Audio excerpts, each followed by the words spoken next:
Sometimes I feel like if you're avoiding that big toe, maybe there's no mobility there. Like if 100%. you don't have the ability to flex that big toe, then you would probably just try to go around it.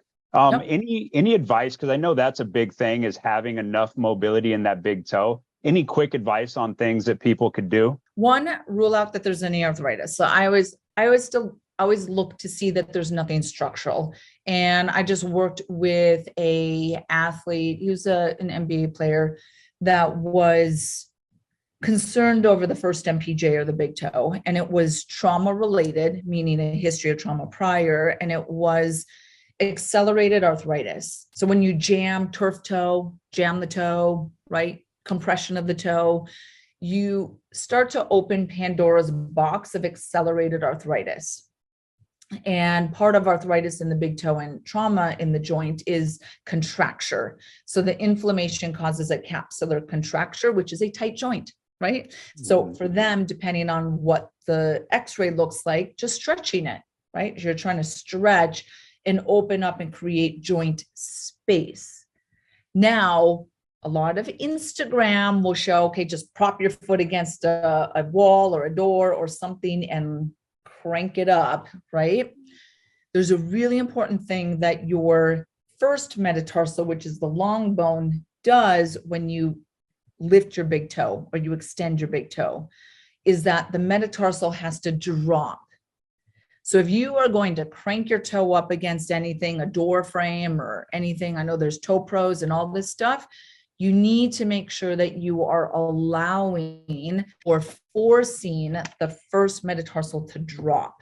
So there's something that's called a dancer's pad, and it is one of my favorite foot pads that kind of hacks within podiatry, and it just has a cutout. It's raised 2, 3, 4, 5, and then a cutout at the first to allow and to force the first metatarsal to drop, so that when it drops, you can lift the big toe over it.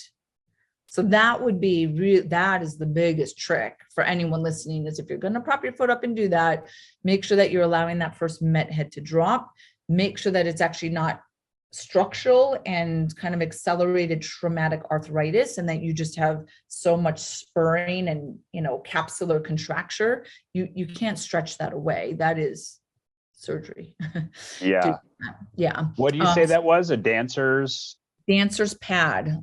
Dancer's pad. Literally go to Amazon, dancer's pad, 1/4-inch felt.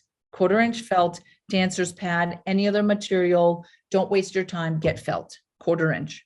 Okay. Awesome. I'm going to look into that.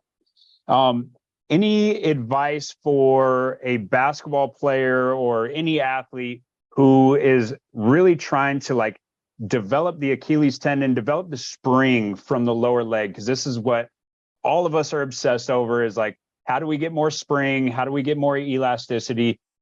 Any quick advice there? Is it mainly plyometrics? Is there strength training drills that you use? Yeah. So when you're thinking about optimizing the ankle torque, the ankle as a structure, right? The ankle has to catapult off of a rigid foot.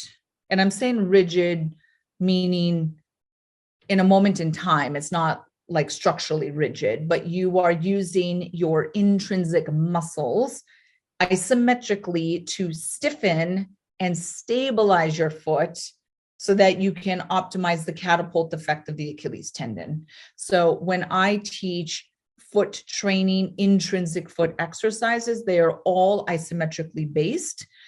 Short foot exercise, I'm sure you've heard of short foot. Short foot is a isometric contraction of the foot muscles, the intrinsics. And what that does is it creates a muscular myofascial tensioning response, a kind of a compacting action of the foot to then allow you to lever off of the ankle and the Achilles tendon. So I would make sure that as you're doing different drills for power and quick foot and dynamic and jumping and the whole ballistic nature of the ankle apparatus, is you have to have very strong connected intrinsic foot muscles. That's where it starts. That's where it starts. And of course that connects to your pelvic floor.